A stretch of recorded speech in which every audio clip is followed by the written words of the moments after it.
Hello there, statistics fan. It's Instructor John here in week 4, which is review week at Business 2220.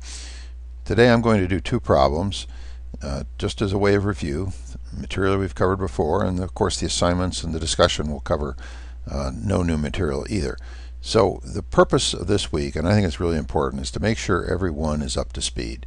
The stuff we've discussed so far will be used for the rest of the semester, and so if you're not real sure about what's going on, it's going to be tough.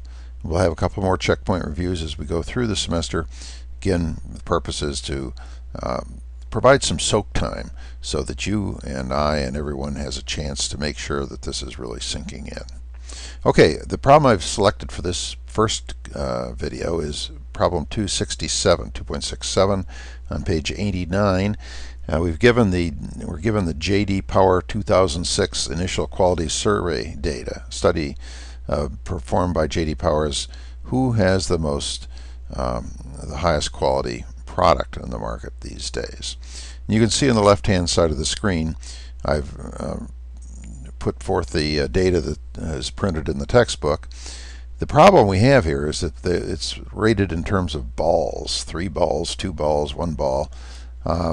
And so it's hard for Excel to know what to do with numbers. Now, frankly, you could do this problem just by counting them. And if you want to do the problems in this course just by counting, feel free. It's not going to affect your score one iota, one little bit. But I like to do it with Excel. So I went to the trouble of actually typing in the number corresponding to the number of balls. So 3, 3, 4, 4, 4, 3, 4, 3, etc. And that gives me a database that I can go after now. Now, what we're asked to do here is to develop a frequency distribution for the overall manufacturing quality, and of course I'll want to do a diagram as well. So let's start out with the oops, I've got the answers already here. Let's get rid of the answers. That's no fun. Jeez, I practiced, I'll admit it. What we want to do is take the rankings 1, 2, 3, and 4, and 5, and I gave them names. I don't know if this is what J.D. Powers would say, but I said 1 is a bad, 2 is so-so, 3 is average, 4 is not so bad, and 5 is the best. All right, now we want to know how many 1s are there in this database.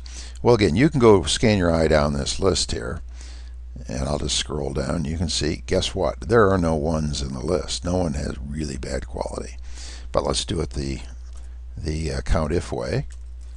You know how much I love COUNTIF. Again, if you don't want to learn COUNTIF, don't feel that I'm forcing you to. You certainly don't have to. COUNTIF wants to know the range we want. And so I'll select all these numbers right down to the bottom. But if you do, it's a really handy tool. And comma. And then the criteria. Well, the criteria is very simple. I want every value to be counted if its ranking is 1, the value in E2. And I'm going to close that. Now, to fill this down, I'll go through filling down. There's been some questions about that. The first thing I have to make sure is I move this equation from row 2 to row 3 to row 4 and so on, is that the numbers here, D6 and D42, don't change. Because we can see D6 is always wants to be the top of the list. D42 wants to be at the bottom.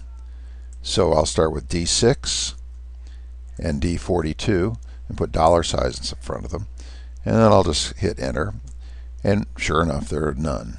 Now to fill this formula down, as they say, you can see I've clicked on the cell once and there's a little black border, and here in the corner is a very small black square.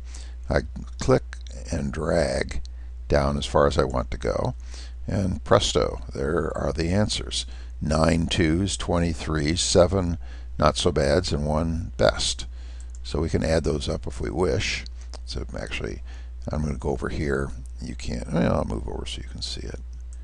Now, you're again, if you're in 2003, your version will look a little different. But I've clicked on this little funny sigma symbol here, which gives me a summation. I could have done the same thing by typing in SUM parentheses and then the range that I want, in this case from G2 to G7. It's okay, there's nothing in G7, so could have said G6 just as easily. And that says that there are 37 car companies in this survey. Now, the other thing we need is the frequency distribution. So all I have to do here is say the frequency is equal to the count for that individual item divided by the total, which I very conveniently have calculated, G8. And again, I'm going to fill this down, and I want the 8 to stay the same because that's going to be, I'm going to have the same denominator, the same total number for each of these rows. But I don't put a dollar sign in front of the 2 because I want it to become 3, 4, 5, and 6. So I just pull down, and there we get the percentages. And if I want to add those up, I'll just pull this summation sign over. Look what happens to the summation. First of all, it now refers to H2 to H7, which is exactly what I want. But it says 1. Well, that's no fun. So what I really want is a percent sign. That's 1 is really 100%. Okay, let's plot this out now. What I want to do is to display in a histogram the count and the ranking. So let's just select those cells right there. And I'm going to do insert, and we'll make this a column chart. And let's just take the vanilla one here. You want to see a 3D? Okay, we'll do a 3D. You want cylinder? No, we don't want to. Yeah, let's do cylinders. Okay, there's my plot.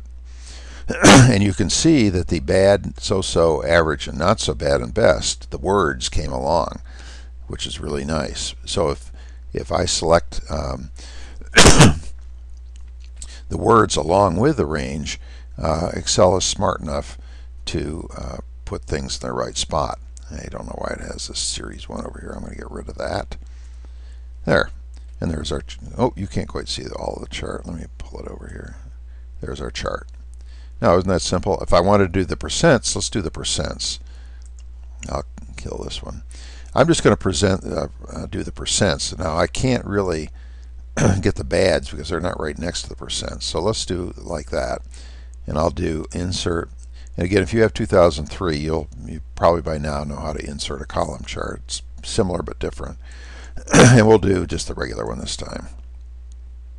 Okay, now there's my chart. Now, unfortunately, it just gave me numbers down here. In fact, these numbers happen to be 1, 2, 3, 4, 5, but I could have apples, oranges, and something else over here because I didn't select those range. It just put in the categories 1, 2, 3, 4, 5 for me. But I can still put them in.